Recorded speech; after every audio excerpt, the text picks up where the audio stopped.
Muy bien, hermanos. Vamos a continuar con la enseñanza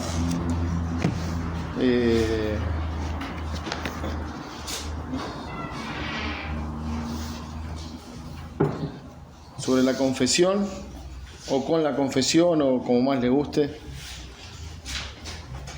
Ya llegamos hasta el capítulo 11, y el capítulo 11 nos habla acerca de la justificación.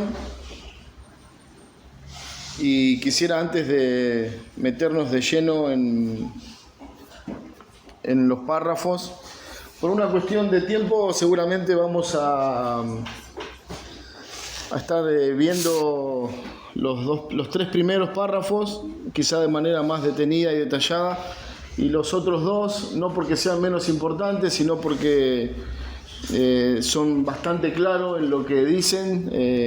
Lo vamos a ver quizás mencionar, leer nada más y poder cumplir con el tiempo de todos. Quiero invitarlos ahí a Romanos, el capítulo 8.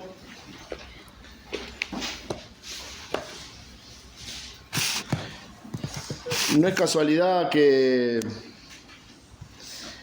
Pablo se refiera en el libro de Romanos, o quizás es uno de los escritores bíblicos que más se refiere a la justificación, ¿no? De hecho, es reconocido como uno de los más de los autores bíblicos que más lo menciona. Bueno, muchos ven en el libro de Romanos como uno de los libros de la Biblia más doctrinal, ¿no? Que está más lleno de doctrina, o que hace más mención de doctrinas que son sumamente importantes, como esta, como es la de la justificación. Y cuando llegamos ahí a Romanos, el capítulo 8, versículo 28, vamos a leer en adelante. Dice: sabemos que a los que aman a Dios todas las cosas les ayudan a bien, esto es, a los que conforme a su propósito son llamados, porque a los que antes conoció también los predestinó para que fuesen hechos conforme a la imagen de su Hijo, para que Él sea el primogénito entre muchos hermanos. A los que predestinó, a estos también llamó. A los que llamó, a estos también justificó. Y a los que justificó, a esto también glorificó. ¿Qué pues diremos a esto? Si Dios es por nosotros, ¿quién contra nosotros? El que no escatimó ni a su propio Hijo, sino que lo entregó por todos nosotros, ¿cómo no nos dará también con Él todas las cosas? ¿Quién acusará a los escogidos de Dios? Dios es el que justifica. ¿Quién es el que condenará? Cristo es el que murió, más aún el que también resucitó, el que además está a la diestra de Dios, el que también intercede por nosotros. ¿Quién nos separará del amor de Cristo? ¿Tribulación o angustia, persecución, hambre, desnudez, peligro o espada? Como está escrito: por causa de ti somos muertos todo el tiempo, somos contados como ovejas de matadero. Antes, en todas estas cosas somos más que vencedores por medio de aquel que nos amó. Por lo cual estoy seguro de que ni la muerte, ni la vida, ni ángeles, ni principados, ni potestades, ni lo presente, ni lo porvenir, ni lo alto, ni lo profundo, ni ninguna otra cosa creada nos podrá separar del amor de Dios, que es en Cristo Jesús, Señor nuestro. Muy bien, este indudablemente es un pasaje que nos llevaría varias semanas de estudio, para siquiera rascar la abundancia de doctrina que tiene todo este capítulo 8 a partir del 28 en adelante. Pero si nosotros nos limitamos simplemente a mencionar el tema en cuestión, que es la justificación, bueno, Pablo ahí va mencionando algunas cuestiones sumamente importantes. Lo primero que dice es que el agente justificador es Dios. Y es lo que vamos a ver a continuación, que la justificación no es algo que nosotros logramos, ¿no? Contrario a muchas doctrinas de otras religiones y también contrario a la voluntad del hombre, que todo el tiempo está tratando de una manera u otra justificarse con Dios. Bueno, Pablo tiene esa intención en el libro de Romanos, porque él está mostrando por una parte, en los primeros capítulos, de señalar que todos los hombres son pecadores. Dice: no hay ni siquiera un hombre, ni judío, ni gentil, nadie en esta tierra que escape de esta realidad. Todos están bajo pecado. Luego, capítulo 4 en adelante, él comienza a mencionar cómo Dios trata con ese problema, cómo el hombre no puede justificarse de ninguna manera, ni por las obras, ni por la religión, ni siquiera con una simpatía con Dios o con el Evangelio, porque no está en nosotros la justificación. Es una obra, como bien dice Pablo en el capítulo 8, total y completa de Dios. Bueno, esta doctrina, la doctrina de la justificación, es una doctrina sumamente importante. Si nosotros no entendemos qué es la justificación, indudablemente no vamos a entender el Evangelio, no vamos a comprender, como bien decía Juan y leía nuestro hermano en Efesios 3, la anchura, la profundidad, la longitud del amor de Cristo. No lo vamos a entender. Necesito entender qué es la justificación. Necesito entender esa doctrina. Esta doctrina divide el Evangelio entre el Evangelio verdadero y el Evangelio falso. Divide o separa la verdadera salvación de una fe nominal. Divide la salvación por medio de la fe en la obra de Cristo a la salvación por medio de obra. No es que hay otra salvación o que hay dos medios. Simplemente hace una separación. Y esa es la doctrina de la justificación. Hermanos, quisiera en esta noche preguntarles qué es lo que nosotros entendemos o podemos afirmar cuando decimos, esta es la justificación, ¿no? O esto es lo que nosotros entendemos cuando mencionamos esta doctrina o esa palabra justificación. Indudablemente es una palabra que está ampliamente arraigada a nuestro léxico evangélico y todo el tiempo lo cantamos himnos que hablan de la justificación, hablamos acerca de nuestra justificación por la fe en el Hijo de Dios, pero me gustaría que en breves palabras, lo más rápido posible, pudiéramos escuchar qué es lo que nosotros entendemos cuando hablamos de la justificación.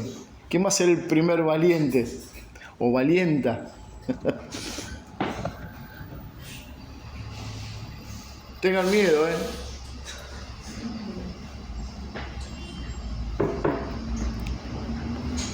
¿No? ¿Nada? Bueno, parafraseando, ¿no? Sí, Lau, por favor. Representante creo que Dios en su gracia nos declaró a nosotros justos, siendo nosotros culpables, ¿no? Bueno. Es la bienaventuranza que Dios no inculpa de pecado, sino nos declara justo delante de Él, por medio de su Hijo. Bueno, un poco lo que leía Jeremías en el Salmo 32, ¿no? Bienaventurado el varón a quien Dios no inculpa de pecado. Bueno, es interesante y ya vamos a profundizar el significado de esa idea, ¿no? De qué es justificarnos, ¿no? Podemos decir que el término, una definición resumida y sencilla sería que la justificación, la palabra justificación es un término legal que representa que Dios de manera instantánea hace dos cosas. Cuando yo digo Dios me justifica, estoy asumiendo que Dios de manera instantánea, al momento de justificarnos, hace dos cosas. Y eso es, en primer lugar, que declara que nuestro pecado está perdonado y que la justicia de Cristo nos ha cubierto, ¿no? Cuando yo digo Dios me justificó, asumo, si entiendo bien lo que significa la justificación, que Dios perdonó mi pecado y que aplicó a mi vida la justicia de Cristo. Y en segundo lugar, un poco lo que decía Laura, que Él nos declara justo. ¿Ante quién? Ante sí mismo. Porque lo que no podemos perder de vista, y un poco lo que tratábamos de hacer al leer Romanos 8, es tener esa mente de que Dios nos justifica delante de sí mismo. O sea, toda la obra de redención es algo que Dios indudablemente proyectó en la eternidad, que Él preparó, que Él llevó adelante, que Él puso los medios, que Él estableció las maneras para que el hombre sea justificado delante de Él. Porque el primer problema, o la primera necesidad del hombre, o mejor dicho, la necesidad de justificarnos, la necesidad de que Dios perdone nuestro pecado y que aplique la justicia de Cristo, la necesidad de que Él nos declare justo ante sus ojos, es porque nosotros somos pecadores. Si vamos ahí a Romanos 3, el versículo 9 dice: ¿qué pues? ¿Somos nosotros mejores que ellos? En ninguna manera. Pues ya hemos acusado a judíos y a gentiles, que todos están bajo pecado. Como está escrito: no hay justo ni aun uno. No hay quien entienda, no hay quien busque a Dios. Todos se desviaron, a una se hicieron inútiles. No hay quien haga lo bueno, no hay ni siquiera uno. La razón, el motivo, la necesidad de que seamos justificados delante de Dios, esto quiere decir que Dios perdone nuestro pecado, que Dios aplique la justicia de Cristo y que Él nos declare justo ante sus ojos, es porque somos pecadores. El pecado nos separa de Dios. El pecado ofende a Dios, pero también el pecado demanda de parte de Dios de que Él aplique toda su justicia. Y eso tiene que ver con que Él tiene que no solamente condenarnos, sino que darnos muerte a causa de que hemos pecado contra Él. Pablo lo dice en Romanos 3:23, ¿no? Que la paga del pecado es muerte. El hombre pecador tiene que morir. Dice Romanos 3, el versículo 19: pero sabemos que todo lo que la ley dice, lo dice a los que están bajo la ley, para que toda boca se cierre y todo el mundo quede bajo el juicio de Dios. Ya que por las obras de la ley ningún ser humano será justificado delante de Él, porque por medio de la ley es el conocimiento de pecado. Bueno, Pablo está hablando a un contexto de personas judías donde su mayor esperanza era la ley. Abrazar la ley, guardar los mandamientos de la ley es lo que ellos entendían que era la manera de justificarse delante de Dios. Pero claramente Pablo después, más adelante, les dice que si ustedes pueden guardar la mayor cantidad de mandamientos de la ley, pero si no guardan toda la ley, entonces eso no nos puede justificar, porque es necesario guardar toda la ley para estar justificados delante de Dios.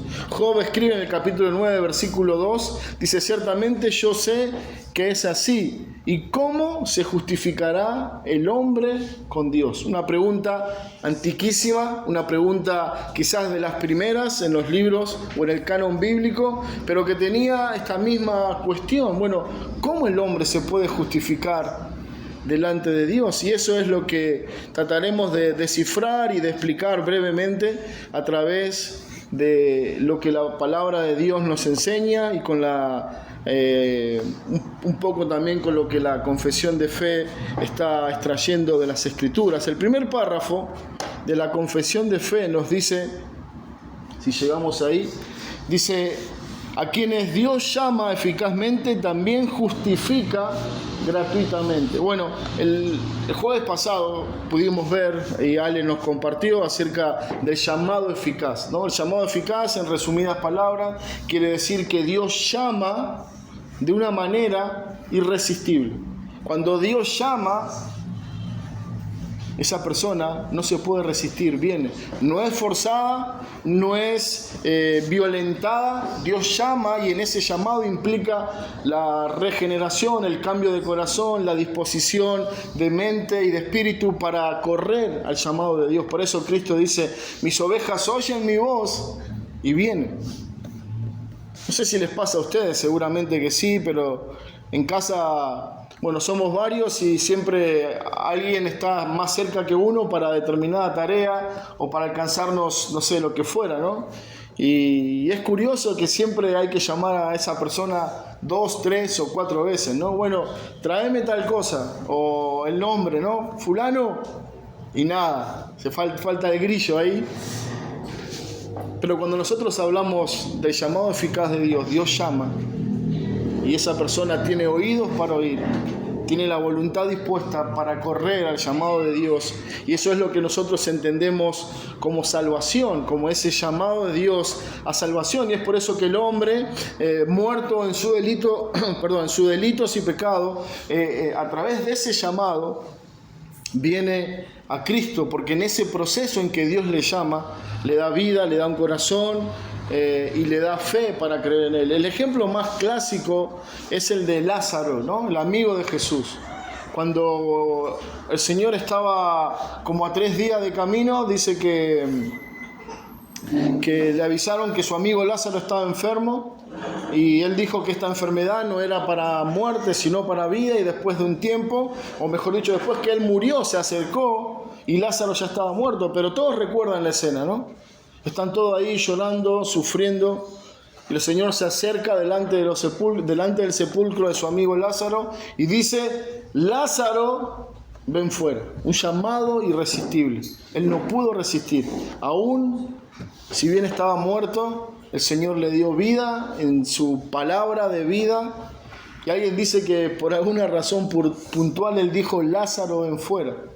Porque si él hubiera dicho ven fuera, todos los muertos se iban a levantar, iban a salir al encuentro del Señor. Pero él dijo puntualmente: Lázaro. Bueno, ese es el llamado eficaz. Ese es lo que Dios hizo con cada uno de nosotros.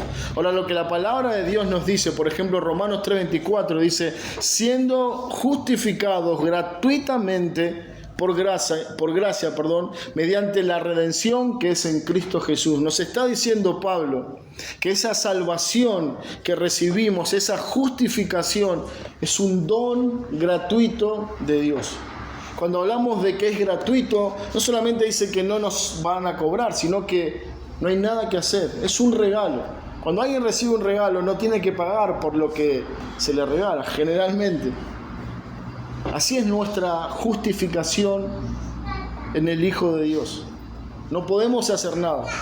El hombre está completamente incapacitado para justificarse, pero Dios, en su amor, en su voluntad, dice que esa justificación es gratuita, es por gracia, mediante la redención que es en Cristo Jesús. Entonces dice que esa justificación es un don gratuito de Dios. Lo segundo que dice es que no nos infunde, o mejor dicho, dice no infundiéndoles justicia, rectitud, sino perdonándoles sus pecados y considerando y aceptando sus personas como justos. Bueno, dice Pablo en Romanos 4:7, diciendo: bienaventurado aquellos cuyas iniquidades son perdonados y cuyos pecados son cubiertos. Esa es nuestra condición, ¿no? Y esta es una de las discusiones más profundas que se han llevado a cabo en cuanto a teología nos referimos, ¿no? Los teólogos han debatido en distintos tiempos de cómo es posible que un Dios justo, un Dios santo, un Dios que no tiene ninguna relación hacia el pecado, puede justificar al pecador. Porque eso es lo que somos, no hay ninguna duda. Todo el tiempo Pablo va a estar mencionando esa condición de pecado, esa condición negativa e imposible de parte del hombre para ser justificados. No hay méritos, no hay posibilidad, no hay nada bueno, no hay nada que motive a Dios a justificarnos. Él lo hace de pura gracia.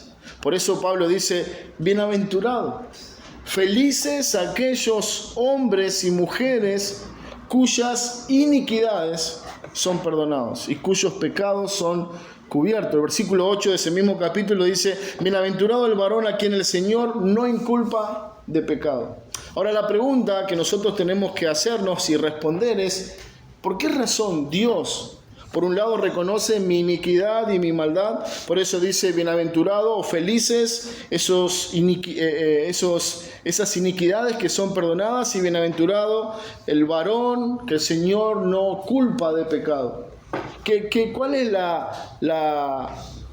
el mecanismo que sucede ahí para que de repente ese Dios justo pueda justificar a personas pecadoras y malas como nosotros? Bueno, un poco la confesión, haciendo mención de esto, dice que Él no nos infunde justicia ni rectitud. O sea, eso no está en nosotros, sino que Él, reconociendo que nosotros somos injustos, que no somos rectos, que no hay nada bueno en nosotros, Él determina perdonar nuestro pecado a través de la obra de su Hijo. Y ya vamos a profundizar en eso. Pero es interesante, hermanos, porque esta doctrina cambia nuestra vida. Esta doctrina cambia nuestra cabeza con respecto al Evangelio y a la obra de Cristo. Porque constantemente lo que esta verdad va a manifestarnos es mostrar nuestra incapacidad, nuestro pecado, nuestra maldad, lo inmerecido que somos. Pero por otro lado muestra la bondad, la virtud, el amor, el perdón, la gracia de Dios al justificarnos. Entonces dice, o sigue diciendo la confesión, dice que este perdón de pecado no es por nada que haya en ellos o hecho por ellos, sino solamente por causa de Cristo. Ahí está. Dice, bueno, Dios nos justifica gratuitamente. No es que nos infunde justicia y rectitud, sino que perdona todos nuestros pecados y nos acepta como personas justas. Quiere decir que Dios nos traslada de las tinieblas a la luz, nos traslada de esa vida de injusticia, de rebeldía para con Dios, y ahora nos hace justos. La palabra es como decíamos al comienzo, es un término legal donde Dios dice, o Dios nos declara, son justos. O en otras palabras, Él dice, tus pecados te son perdonados. No quiere decir que ese pecado no está. No quiere decir que ahora pasamos a ser personas puras y santas. No, seguimos siendo pecadores. Seguimos siendo imperfectos. Seguimos conviviendo con la maldad en nuestro corazón. Pero ahora Dios nos ha declarado justos. Nos está diciendo, como leíamos o como mencionábamos en la definición de la justificación, tus pecados te son perdonados. La justicia de Cristo te está siendo aplicada o te pertenece, y yo te declaro justo ante mis ojos. Bueno, imagínense, ¿no? Un juicio donde una persona está sentenciada a muerte por varios delitos que ha cometido, y de repente ese juez que está ahí, quien tiene todo el poder y el derecho para sentenciarlo a una muerte segura, de repente perdona y libera a ese acusado. Bueno, imagínense el escándalo que todo eso sería, ¿no? Si bien es algo que vemos de alguna manera cotidianamente, sería un escándalo que esto pase. Pero no es eso lo que ha pasado con nosotros en Dios. La justificación, cuando nosotros hablamos de la doctrina de la justificación, no queremos decir que Dios hizo la vista gorda con nuestro pecado y que Dios fue benevolente con nosotros y dijo, bueno, sí, está bien, yo te voy a perdonar, ¿no? Voy a perdonar a esto, pero a esto los voy a condenar. No, no fue así. Si usted recuerda los versículos que leímos, todo el tiempo habla de que nuestra justificación es por gracia y por medio de la fe en Cristo. Primera de Corintios 1:30 dice, mas por Él estáis vosotros en Cristo Jesús, el cual nos ha sido hecho por Dios sabiduría, justificación, santificación y redención. Por Cristo. Nosotros somos justificados no por nuestras obras, no por nuestra buena conducta. Somos justificados por Cristo porque su justicia nos es aplicada a nosotros. Y así como nuestra justicia nos es aplicada a nosotros, de la misma manera en esa transición legal dice que Dios toma mi pecado y lo carga en Cristo. Isaías 53 dice que Él cargó en sí mismo el pecado de todos nosotros. Y ese cargar el pecado implicaba que alguien tenía que morir, porque así la justicia de Dios lo exigía. Eso es lo que la justicia de Dios lo demanda. Por eso la confesión, haciendo mención de lo que la palabra dice, no es que ellos son justificados por algo especial, particular en ellos o por ellos, sino por causa de Cristo. Hermano, esto es totalmente liberador. Porque ya no tenemos que hacer nada para agradar a Dios. Ya no tengo que hacer nada para caerle bien a Dios y que me perdone y que me dé un lugar en el cielo. No se trata de nosotros, se trata de lo que Dios ya hizo en Cristo. Él ya cargó tu pecado. Él ya murió en la cruz, Él ya resucitó, Él ya ascendió a la diestra de Dios Padre y ahí está sentado intercediendo por nosotros. De manera entonces que ahora puedo decir que somos justificados. Por eso Pablo dice en Romanos 8, ¿quién nos va a separar del amor de Dios? Si Él nos justificó, fue Dios quien me acusaba y fue el mismo Dios que entregando a su Hijo me justificó. Por eso dice, ya no hay más condenación, ya no hay más castigo, ya no hay más ira, ya el perdón de Dios ha sido derramado perpetuamente sobre nosotros. Por eso la confesión dice que no nos imputa, o que esa justificación no es a consecuencia de imputarnos nuestra fe o la acción de creer, ni ninguna otra obediencia evangélica como justicia. Ahí está tratando de traer otra vez a que pensemos en esto. No se trata de ustedes, no se trata de que tengas una gran fe o que tengas una fe pujante, que estás todo el tiempo activo buscando qué hacer en la obra de Dios. No se trata de que has creído desde un principio y que conoces todas las verdades de Dios de principio hasta el fin. No se trata de tu fidelidad o tu obediencia a Dios. Eso para Dios es basura. Dice Pablo en Filipenses capítulo 3, quiero ser hallado en Cristo, no teniendo mi propia justicia, sino la justicia que es por la fe en Él. Todo lo que tengo, dice, todo lo que era ese gran rabino lleno de títulos y de reconocimiento, dice Pablo, todo esto es basura.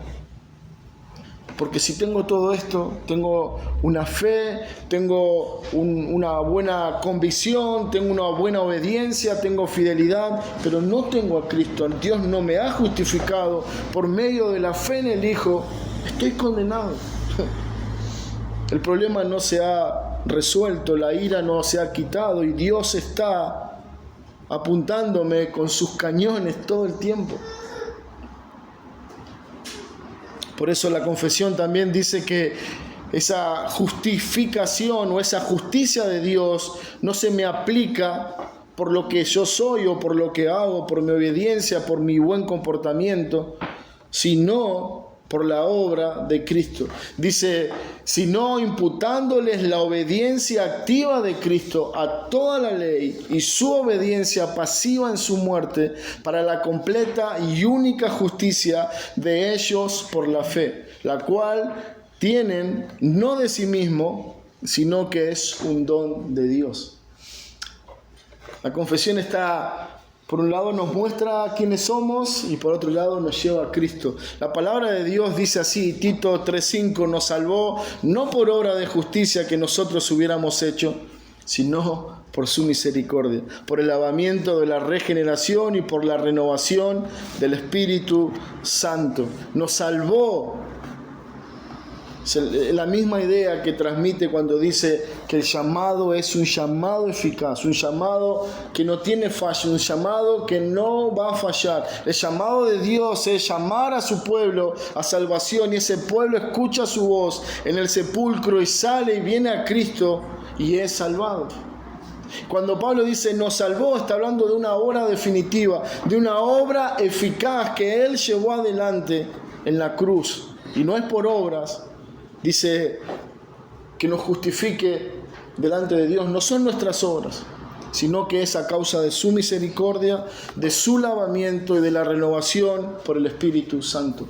Todo de principio a fin, una obra de Dios. El párrafo 2 Corintios 5:21 dice, al que no conoció pecado, por nosotros lo hizo pecado para que nosotros fuésemos hechos justicia de Dios en él. Una vez más, dice Cristo, el que no conoció pecado, el Santo de Dios, Él vino, se encarnó. Y por nosotros, Él cargó mi pecado, Él cargó mi culpa, Él sufrió mi castigo, Él padeció mi infierno para que nosotros fuésemos justificados delante de Dios. La conexión que Pablo está haciendo es mostrarnos que como Él se hizo pecado, Él tomó de manera física la culpa de mi pecado delante de Dios. Ese pecado no quedó en el aire, o mejor dicho, el castigo de mi pecado no quedó en el aire. No es que esa pena fue sin juicio o sin castigo, sino que Él vino, aquel sin pecado, vino y cargó mi pecado para que yo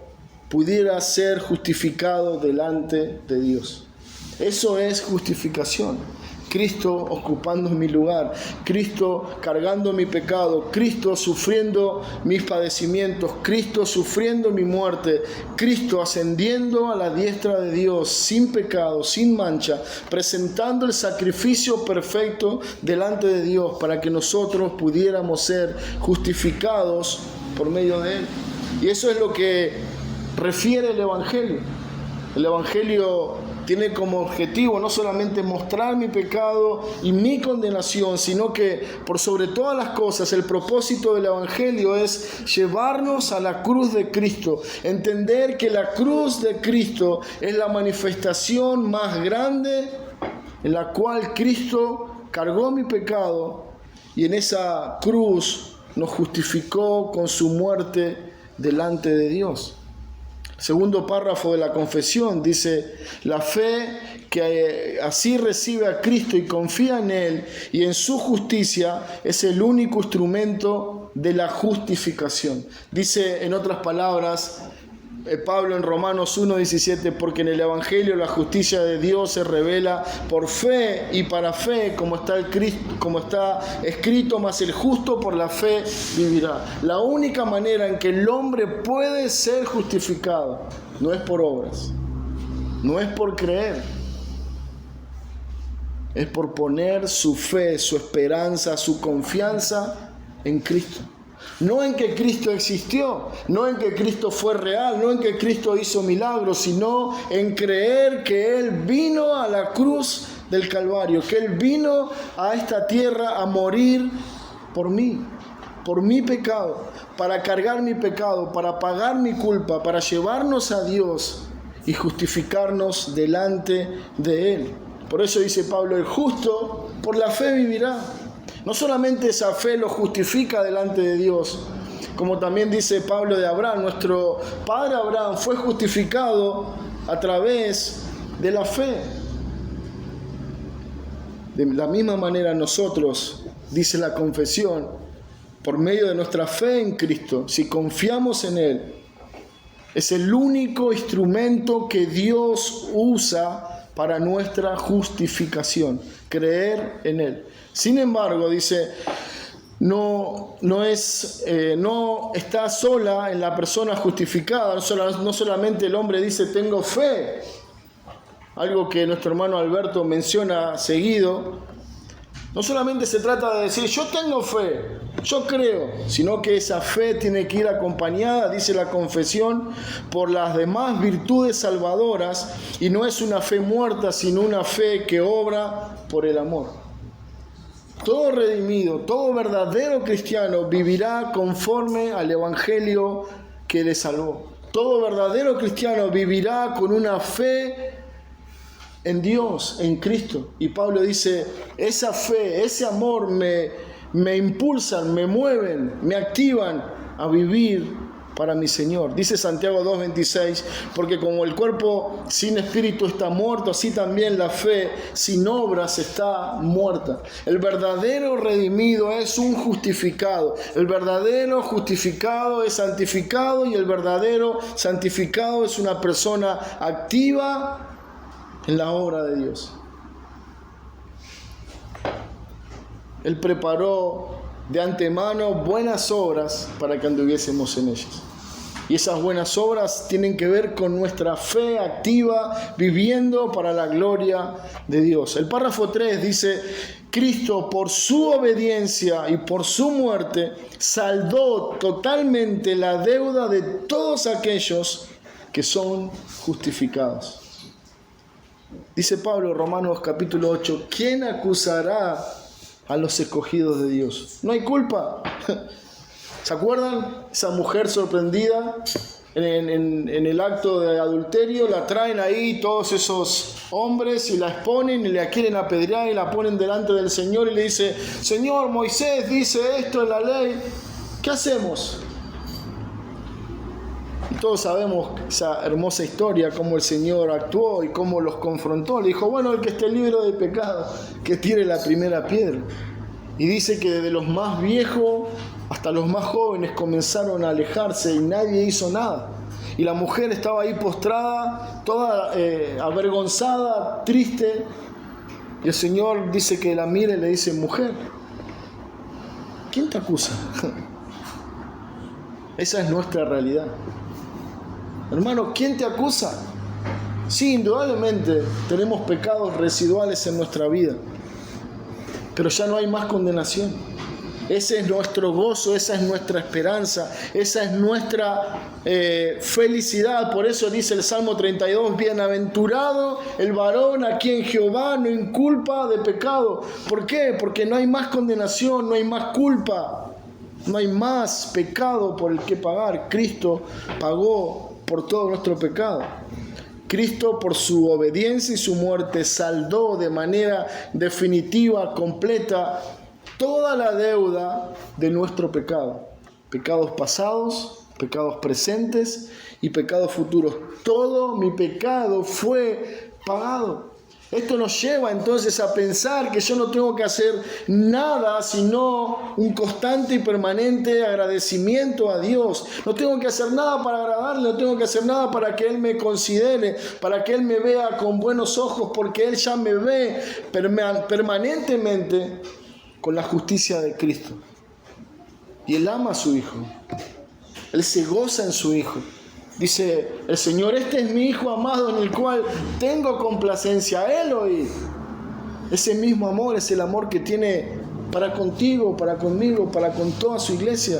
¿Por qué? Porque todo mi pecado que le ofendía, que le insultaba, que me separaba de Él, fue saldado por Cristo en su muerte y en su obediencia.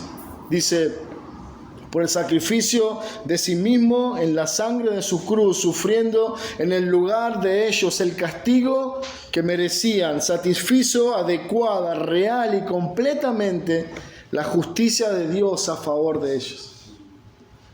Hermano, esto es maravilloso. Esto es para hacer una frase o una remera y andar por la vida con eso. Es como esos abuelos que tienen el primer nieto y que a todo el mundo le muestran la foto de su nieto. Bueno, esto es igual. Esta es mi realidad en Cristo. Él fue obediente para que mi obediencia fuera cubierta. Él murió mi muerte para que yo pudiera recibir su justicia. Él satisfizo de manera completa y total todas las demandas de la justicia de Dios. Dice Hebreos 10:10, en esa voluntad somos santificados mediante la ofrenda del cuerpo de Jesucristo, hecha una vez para siempre. Versículo 14 del mismo capítulo dice: porque con una sola ofrenda hizo perfecto para siempre a los santificados. ¿Saben quiénes son los santificados? Cada uno de aquellos que ha puesto su fe en Cristo.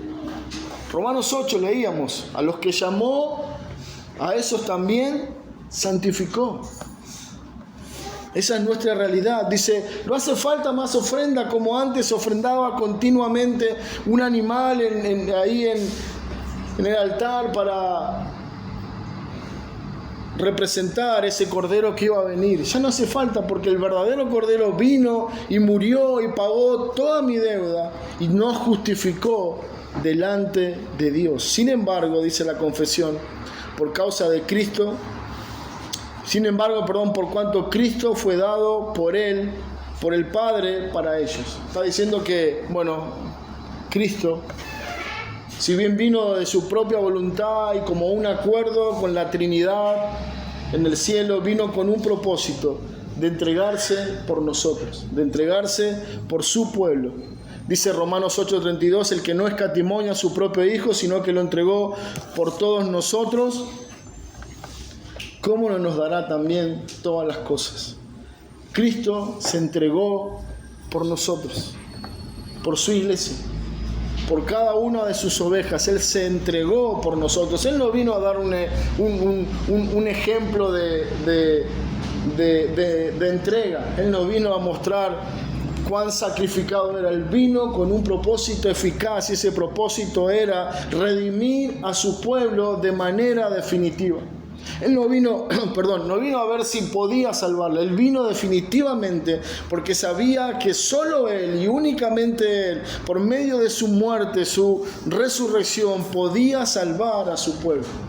Por eso la confesión dice: Él vino como un regalo de parte del Padre hacia ellos. Su obediencia y su satisfacción fueron aceptadas en lugar de ellos.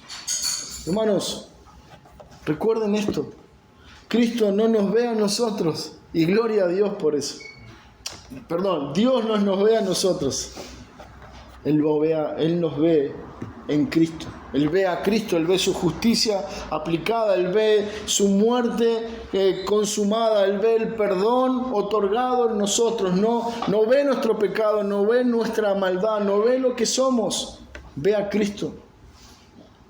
Y por eso nos ama, y por eso tenemos comunión con Él, por eso podemos ofrecerle sacrificios de alabanza, por eso podemos honrarle, por eso podemos relacionarnos con Él, porque Él constantemente ve a aquel a quien se entregó por nosotros. Segunda de Corintios 5:21 dice: el que no conoció pecado por nosotros se hizo pecado, para que fuésemos hechos justicia de Dios en Él. La última parte del párrafo 3 dice: ambas, dice, su obediencia y su satisfacción fueron aceptadas en lugar de ellos o por nosotros, ambas gratuitamente, no por nada en ellos. Su justificación es solamente de pura gracia, a fin de que tanto la precisa justicia como la rica gracia de Dios fueran glorificadas en la justificación de los pecadores. Está diciendo, detrás de todo esto, detrás de la justificación del pecador, hay un propósito eterno, que es el propósito que nuestro hermano también leía en Efesios 3:21. A Él sea la gloria en la iglesia por los siglos de los siglos. Efesios 2:7 dice: para mostrar en los siglos venideros la abundante riqueza de su gracia en su bondad para con nosotros en Cristo Jesús. De eso se trata nuestra justificación. Sí, redimirnos, perdonarnos, hacernos aceptos delante de sus ojos, perdonar nuestro pecado y cubrirnos con la justicia de Cristo. Pero también, cuando vemos la obra consumada, el pueblo redimido dice: a Él sea la gloria. A Él sea la gloria, porque la única razón por la cual nosotros podemos gozar de una justificación por medio de la fe es por Él. Porque ni siquiera la fe es nuestra.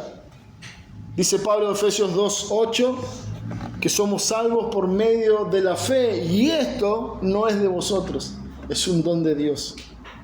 Hermanos, esta es una doctrina maravillosa. Que Dios permita que podamos seguir avanzando y profundizando en ella, pero que nos lleva a meditar en esto, que Él nos ha justificado para su gloria, por medio de gracia, por medio de la fe en su Hijo.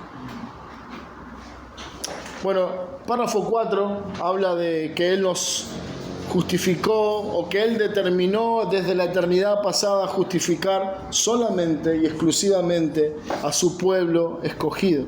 Un solo versículo, 1 de Pedro 1:2 dice: elegido según la presciencia de Dios Padre en santificación del Espíritu, para obedecer y ser rociados con la sangre de Jesucristo, gracia y paz. Podemos decir entonces que nosotros, los elegidos, o la iglesia elegida, puede ahora obedeció y fue rociado con la sangre de Cristo, porque Él nos eligió en la eternidad pasada. Luego dice que, sin embargo, no son justificados personalmente hasta que a su debido tiempo Cristo es realmente aplicado por el Espíritu a ellos, ¿no? Quiere decir que si bien en la mente de Dios ya somos todos salvos, hay un tiempo cronológico en el cual Él determinó hacer evidente y eficaz esa salvación. Eso está diciendo. El párrafo 5 de la confesión dice: Dios continúa perdonando los pecados de aquellos que son justificados. Hermano, esto es precioso. Dios continúa perdonando tu pecado, mi pecado, porque somos justificados. Aunque aquellos nunca pueden caer del estado de justificación, sin embargo pueden por sus pecados caer en un desagrado paternal de Dios, y en esa condición no suelen recibir la restauración de la luz de su rostro hasta que se humillen, confiesen su pecado, pidan perdón y se renueve su fe y arrepentimiento. Bueno, un párrafo que quizás nos llevaría un poco más de tiempo.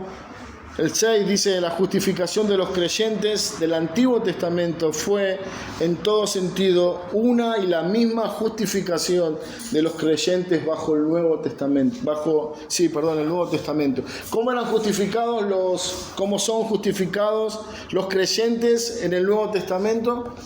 Por medio de la fe. De la misma manera, los santos en el Antiguo Testamento tenían un solo medio de salvación, y eso era por medio de la fe en el Mesías que iba a venir, en el Mesías prometido. Hermanos, esto es a grosso modo el párrafo 11, el capítulo 11 de la confesión, la justificación. Esto es crucial, hermanos, que podamos entenderlo, y es una pena que no podamos explayarnos más, pero solamente pensar en esto. Quizás hay muchos en medio nuestro en esta noche que todavía no han sido justificados, o que todavía no tienen esa certeza de justificación, de estar a cuentas con Dios, de que Él perdonó mi pecado y que la justicia de Cristo me fue aplicada. Quizás hay muchos en esta noche que no están seguros de que son declarados justos delante de Dios, de que Dios puede mirarme y decir: justo, perdonado, justificado por mi Hijo. Si esa es tu esperanza, es un buen motivo para darle las gracias a Dios y gozarnos en esta verdad. Y si esta no es tu realidad, ¿qué impide que hoy vayas a Cristo y le pidas perdón por tu pecado y reconozca que eres un hombre pecador, una mujer pecadora que necesita de Cristo para salvación? Esta es una realidad que nadie puede escapar. O estamos justificados o no estamos justificados. O estamos en Cristo o estamos sin Él. O estamos con Dios o Dios está contra nosotros. Esa es quizás tu realidad. Pero Dios nos anima a que podamos poner nuestra esperanza en Él. Que vayamos a Él y pidamos no solamente el perdón de pecados, sino que la obra de Cristo nos sea aplicada. Nosotros podemos decirle: Señor, creo en Cristo.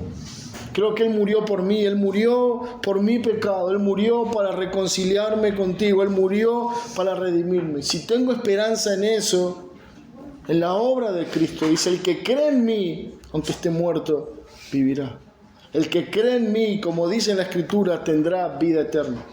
Esa puede ser tu realidad si vas a Cristo y pides que Él te salve y que te justifique delante de Dios. Hermanos, vamos a orar y terminamos con esta parte.